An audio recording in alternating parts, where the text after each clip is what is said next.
কইরে কি জন্যে তুমি আমাকে পোশাকের দ্বারে কাছে যাইতে দিবা না? রেদওয়ান কয় জিবরাইল রে, ও জিবরাইল, এই পোশাকের দ্বারে দরবারে শুধুমাত্র একজনই যেতে পারবে। একজন মানুষ ব্যতীত, একজন নবী ব্যতীত এই জায়গার মধ্যে অন্য কেউ যেতে পারবে না গো। ওই মানুষটাই অন্য কোনো মানুষ না, ওইটা হলো আপনি আমার দয়াল নবীজি। জিবরাইলে ডাক দিয়া কয় রেদওয়ান,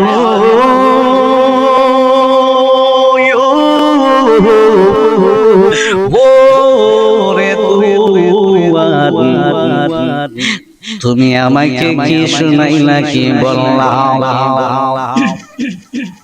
আমি হইলাম সমস্ত ফেরেশতাদের লিডার, তুমি আমাকে বলতেছো আমাকে ওই পোশাকের দ্বারে কাছে যাইতে দিবা না? আমার আল্লাহ কই জিবরাইল, ও জিবরাইল, রেদওয়ানের সাথে ঝগড়া করিও না, তাইলে তো আমাকে পোশাকটা নিতে হবে গো আল্লাহ।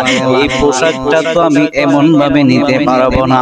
আমার আল্লাহ কই জিবরাইল, এই রেদওয়ানের সাথে ঝগড়া করে কোনো লাভ হবে না, এই জন্য তোমাকে হিকমত অবলম্বন করতে হবে। এবার আমার আল্লাহ পাক রব্বুল আলামিন জিবরাইল আলাইহিস সালাতু ওয়াস সালামকে বললেন, জিবরাইল, তুমি মনে মনে ইচ্ছা করো আমার নবীর একটা সূরত করার জন্য, চিল্লে বলুন সুবহানাল্লাহ।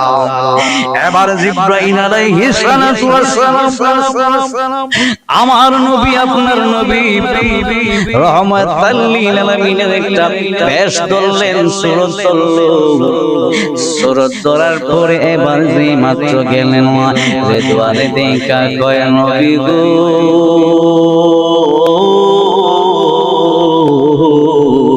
ও মায়ার নবী গো,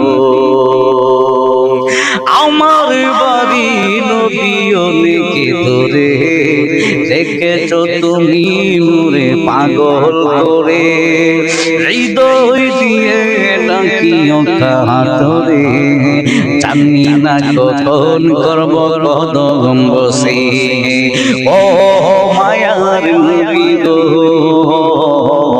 ও প্রিয় নবী গো, সুবহানাল্লাহ। আমার বাড়ি নবী অনেকে দূরে রেখেছো তুমি মোরে পাগল করে, হৃদয় দিয়ে ডাকিও কাতরে।